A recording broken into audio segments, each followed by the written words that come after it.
Let's keep it close to her mom. All right, now that she got me all emotional.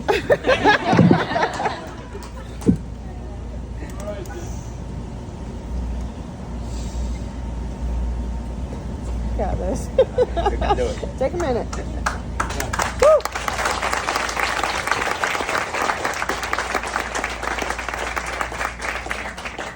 Thank you all. My name is Jesse. Most of the nurses here know me as Sugar Cookie. Due to all the beach sand that I carried in here, I think half the beach came in to take you with me. I'm fifth generation, born and raised in South Florida. Grew up around Lake Okeechobee. And I was surrounded by hardworking men, heavy equipment.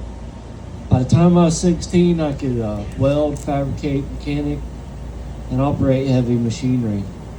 I went into work right out of high school with family business, and my career led me to my wife's family farm.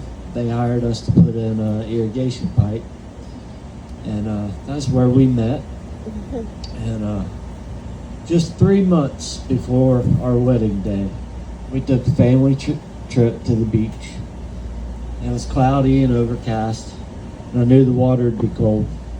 So I decided to run towards the water and do a shallow dive through the rough surf. And I misjudged the wave, cut the top of it, changed my projection, and I tried to tuck and roll like I've done 1,000 times in my life. This was nothing new for me. And well, it didn't go right. Landed right on my neck or my head. Instantly felt and heard a crack in my neck. My first thought was, oh, that's going to hurt tomorrow. I'll be going to the chiropractor, as usual.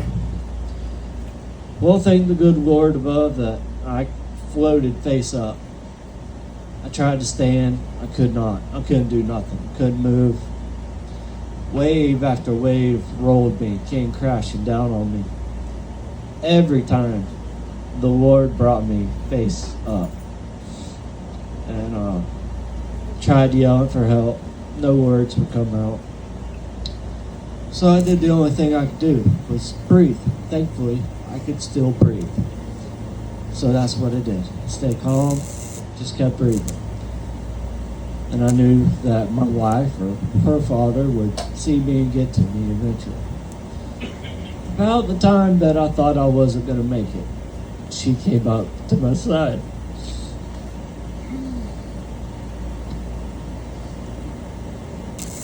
I told her what happened. She had Red Cross training. She got right behind me, supported my head and my neck, and she crawled backwards and got me safely ashore, where we waited for the paramedics, who were amazing. They knew what to do, got me off the beach. Our ride here to Lawnwood, we were cutting up and joking, and they were doing their best to keep me calm. And arriving here at Lawnwood, I didn't know it then, but it was the beginning of a blessed recovery. And that all started with the staff intake queue. The nurses were just amazing. All of them. Everyone in there were amazing. They did their very best. Not only did they do their job and kept me alive, because I coded many times, and but they kept me comfortable.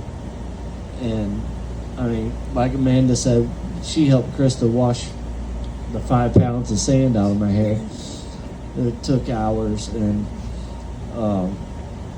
any free moment that they had on nights that I couldn't, fall asleep, they would come and keep me company if they had free time. And they all together got me a nice insulated cup with a personal logo on it for my ice cubes, because that was the only source of water I was allowed to have. And I'm pretty sure I drove them crazy, because that was the only sounds I could make. I couldn't talk, and I got Miss Patty to thank for that. She taught me to make noises to get their attention. It was either I had to spit, or my nose itched, or I just wanted an ice cube. whatever it was, they were there, and they kept me as comfortable as they possibly could, and kept me company, and I can't thank them enough for that. And I was in TICU for 32 days, and then I got released and went to Brooks Rehab for 2 weeks, and there they trained Krista to what she needed to know to take care of me, and transfers and things like that. And then we came home. And once home, it was like being kicked out of the, like kicking your kids out in the yard and saying, good luck out there, kids. Because we got back and we had no primary care doctor, no place for rehab, no nothing. We were on our own. And eventually we were led to Lawnwood outpatient. And they accepted me with open arms, and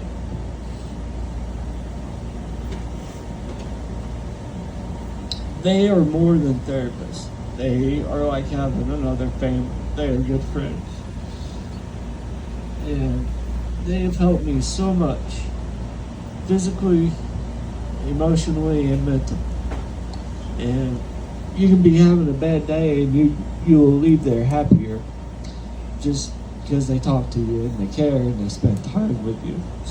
And I thank you all for that. And more than anything, I thank our Heavenly Father, our Creator above, who has put the people in our lives and gives us the things that we need to carry through. Thank my sister and my mom. They've been amazing. Take time out of their busy schedule to help us. And I thank HCA and all of you who are part of it, and the things that y'all do for everybody. You're just an amazing, amazing, amazing people. I thank you all.